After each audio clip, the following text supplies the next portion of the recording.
Spirituality का मतलब है खुद की स्पिरिट से कनेक्टेड होना, यानी आपके अंदर जो सोल है, जो इनर विजडम है आपकी, उससे कनेक्ट होना।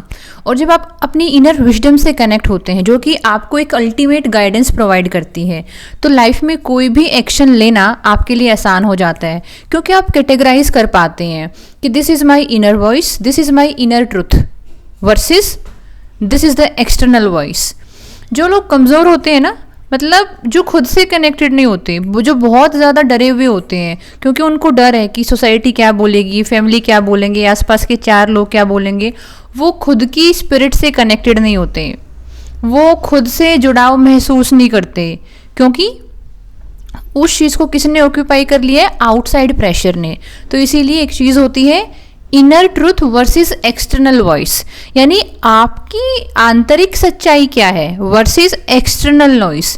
जब आप खुद से जुड़ेंगे ना, आप उस परमात्मा से जुड़ेंगे, क्योंकि परमात्मा ने हम सब लोगों को एक वाईफाई दिया है।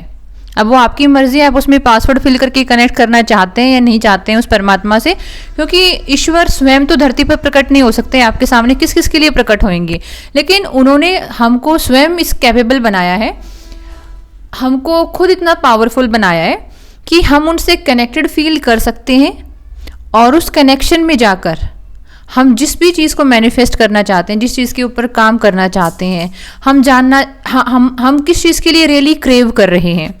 तो जब आप अपनी खुद की आंतरिक सच्चाई को, अपनी इनर ट्रूथ को पहचान लेते हैं, तो फिर आपको बाहर की जितनी भी आवाज़ें हैं वो सिर्फ आपको क्या लगेंगी? External noise.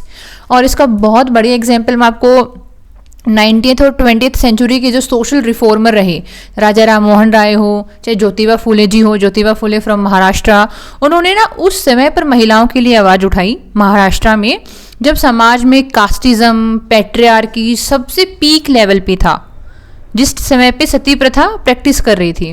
तो उनको भी क्या लोगों ने बोला नहीं होगा कि आप गलत कर रहे हैं, आप समाज को बिगाड़ रहे हैं, आपका ओपिनियन ठीक नहीं है। तो मुझे समझ में आया, चाहे गांधी जी हो, चाहे भगत सिंह जी हो, ये लोग खुद से जुड़े हुए थे और इसलिए ये नीडर थे। तो इनकी जो इनर वॉइस थी ना, जो इनकी इनर विजडम थी, वो इनके लिए गूगल मैप थी, वो इनको गाइड करती थी, और इसीलिए वो इतने ऊंचे आंतरिक मुकाम को हासिल कर पाए। उन्होंने बाहरी चीज़ों की तरफ नहीं देखा। महात्मा गांधी जी ने नहीं पता था कि लोग उनको राष्ट्रपिता कहेंगे या नहीं कहेंगे, या भगत सिंह को भी नहीं पता था कि लोग उनको कुछ कहेंगे या नहीं कहेंगे, लेकिन उन्होंने अपने आंतरिक मुकाम के लिए काम किया। राधे राधे।